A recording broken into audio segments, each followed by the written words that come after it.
Class today? Well, a lot, man. I gotta tell you, thanks to Victoria for remembering that it's Memorial Day, or as some of us old folks remember, Decoration Day, when you used to go decorate the graves of the dudes who died in the Great War in 1917, the war to end all wars, which didn't work out that well. However, I do pay homage to the vets and the guys who really sacrificed and all. And I wish them well, and the government better take care of them.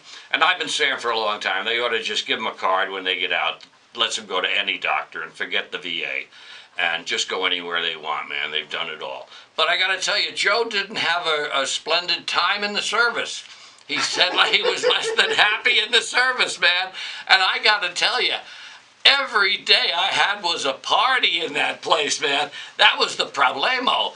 But, man, I was up and down that rank ladder and everything.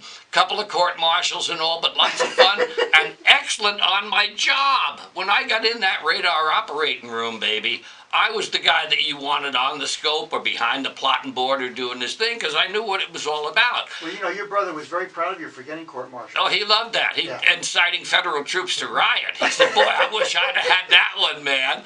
But the thing was, I got an honorable discharge. Really? But I just had to promise never to re-enlist and not to join the reserve, man.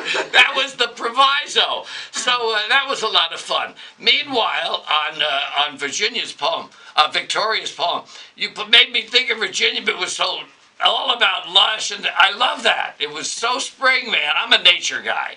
I look out the window. We saw a tiny chipmunk the other day and things, and so the poem really hit home with me.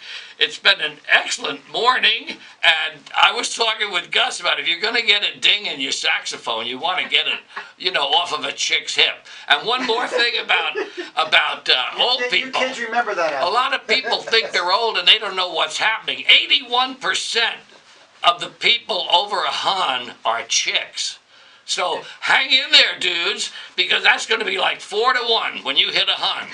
And, you know, you pick one. That's where they should have a bumper sticker. 4-1 when you hit a hun. It's like a Jan and Dean song. Get out there, and you're as old as you feel. And that ain't a Viagra thing, Jack. You know, don't worry about Viagra. Just throw the guy a nice magazine or take your clothes off, and everything else will take care of itself. I'm taking notes on all this right now. Hey, Patrick, always a pleasure to see you. You are a super survivor.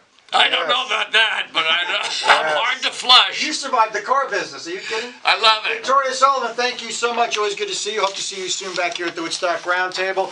Thanks to David Feldman and Lee Kravitz. Super Survivors, a surprising link between suffering and success. Thanks to Barbara Rosen and Louis Mojica. You can get Louis at pineconeapothecary.com, and you can Google Barbara Rosen. For information about Lyme's disease, thanks to Joe Raiola, our good friend from Mad Magazine. Oh, and thanks for pushing all the buttons. All right. Guess what? There's a rumor. You keep the dial tuned right where it is. 101 FM Radio Woodstock and Ron Van.